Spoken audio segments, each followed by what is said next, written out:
Blood X coming at you with the Gears Pop mobile game review. As you remember, a couple months ago I did an unboxing for some of the figurines. Well, this is the mobile game, so let's jump right in. At the bottom of the app are different icons that take you to different screens. The first one is going to be your purchasing screen, which you can use your game currency or real world currency to purchase packs. The second tab is going to be your characters or your pins, which has your loadout in the white area and the rest of your pin collection below. And when you click on the pin, you can look at both the summary of what the pin can do, and the advanced tab is going to be the different abilities, stats, and you can also upgrade your pin from that screen as well. Upgrading increases the level of the pin and also increases your experience points for the player. As you look at the different character classes, you have also different tabs. So you have one tab for fortifications, one tab for projectiles, and my number one tab is for my main group as a whole. You also have different ultimates, which I use the Cedar, but you also have the Emergence Hole as the default one as well. On the home tab is your battle screen versus boot camp, training, practice, and horde. Horde, you do need to have someone to play with you, which brings us to the social tab, which is your crew or your guild, basically. And you basically put an invite up, hopefully somebody joins in, and you go and you fight the horde waves themselves.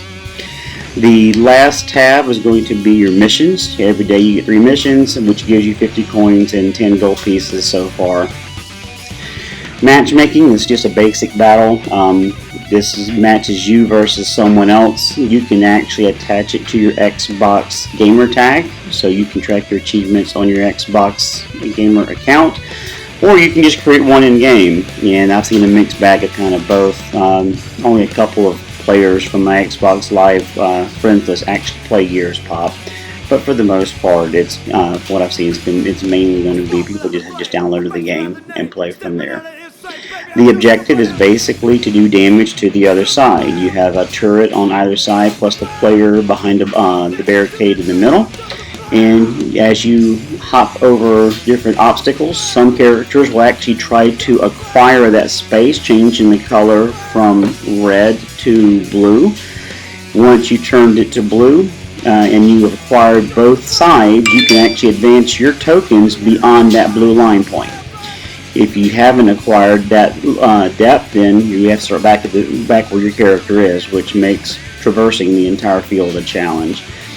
The goal is to do enough damage to destroy the turrets and the player. If time runs out, then whoever has destroyed the most turrets wins. If there's a tie, whether it be 0 destroyed, both destroyed 1, or both destroyed 2, then you go towards sudden death, a round of 60 seconds, and at which point, if we don't do another point of damage, then it goes to a draw phase. Here you can see my Cedar, which I launched. Again, you can't go past that blue line with any of your abilities or your character classes except for the Emergence Hole. As you can see here, I have my long shot COG member who's able to shoot pretty much across the board, and then these are my little snub pistol guys. They're really cheap. They split off, and if you're lucky, they can actually acquire multiple locations at a time. There we go. So we finally were able to go ahead and take out one of their sentries. If I'm able to defend mine long enough, I should be able to win this one. This is Marcus. He is a legendary character. He came with one of the packs I'd gotten from that opening video that I had done, and his ability is allows him to basically roll from one side to the other once a little orange cog is at full strength. So you can actually roll back and forth from one bunker to the next, trying to be able to acquire those spaces side by side.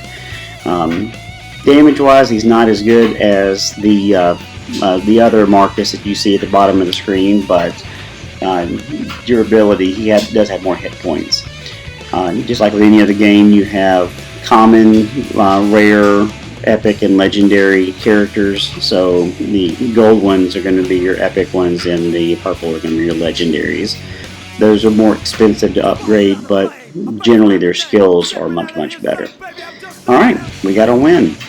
So with the victor, we also get a loot box. Now with these loot boxes, they're not a bad thing. You can use your gold currency to open them now, or you can allow the timer to actually go through the full duration and be able to unlock itself. Which, as you can see on this screen, I've got about 2 hours left for my gold box, but I have these other ones that I've already gone through the timer. So let's open them up, see what we get. With these boxes, you get game currency, you get a couple of commons, and usually a silver, but every now and then you'll get an epic. I've never gotten a legendary from my regular box. Those have always been the gold boxes. Alright, leave some comments, and make sure you join us live every Sunday at 3:30 Central Standard Time on Twitch. Thank you very much for watching. Hope you enjoy.